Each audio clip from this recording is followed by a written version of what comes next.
अब गुफ्तगू के लिए तशरीफ लाते हैं मौलाना फारूक कसूरी साहब।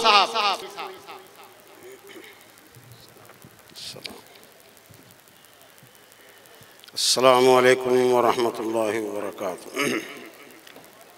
अल्हम्दुलिल्लाहि रब्बिल आलमीन वल आक़िबतु लिल मुत्तक़ीन वस्सलातु वस्सलामु अला सय्यिदिल अंबिया वल मुरसलीन। अम्मा बादु फ़अऊज़ु बिल्लाहि मिनश शैतानिर रजीम। बिस्मिल्लाहिर रहमानिर रहीम। उलाइका अल्लज़ीना इम्तहनल्लाहु क़ुलूबहुम लित्तक़वा वक़ाल वज़य्यनहु फ़ी क़ुलूबिकुम वकर्रहा इलैकुमुल कुफ़्र वल फ़ुसूक़ वल इस्यान उलाइका हुमुर राशिदून। तो खाक में मिल और आग में जल, जब खिश्त बने तब काम चले, इन खाम दिलों के उनसर पर बुनियाद न रख तामीर न कर। मैं इस बड़े इज्तिमा में कि इसकी वजह आखिर कौन लोग बने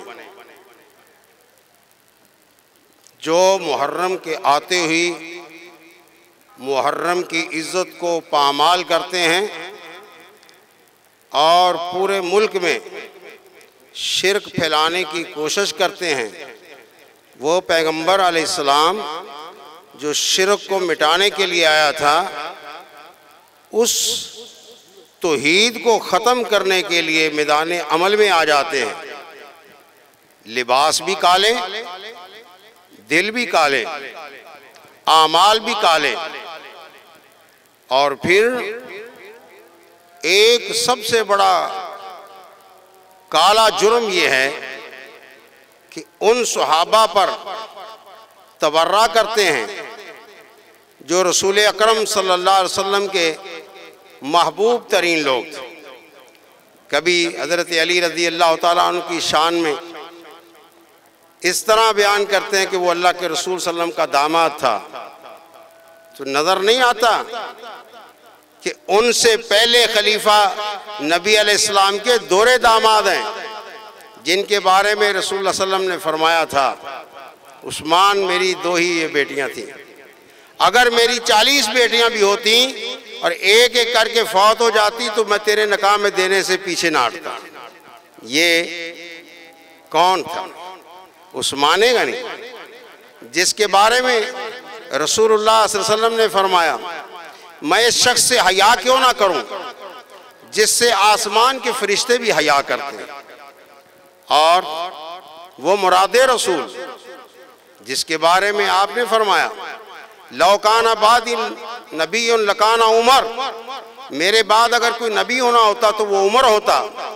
उमर, जिस गली से तू गुजर जाता है वहां से शैतान भाग जाता है। अल्लाह ने तेरी ज़बान पर हक जारी किया है।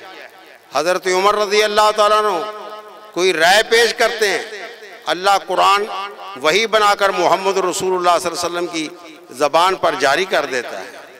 और वो यारे गार सहाबी जिसके बारे में कुरान ने कहा ये पैगंबर का ऐसा सहाबी है, आप इसको निकाल नहीं सकते। इज़ क़ाल लिस्साहिबिही ला तहज़न इन्नल्लाह माना, जिसके बारे में रसूल सल्लल्लाहु अलैहि वसल्लम ने कभी ये भी फरमाया था कि अबू बकर रज़ी अल्लाह ताला अन्हु की गार की एक रात की नेकियां आसमान के सितारों से कहीं ज़्यादा।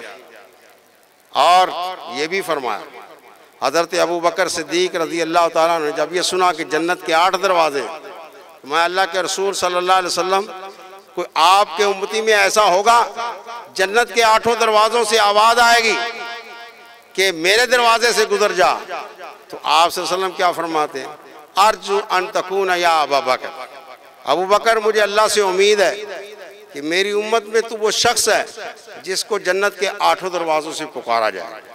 ये वो अजीम हस्तियाँ हैं, सहाबा वो अजीम हस्तियाँ हैं जो रसूल अकरम सल्लल्लाहु अलैहि वसल्लम की नबूवत की आईनी गवाह हैं।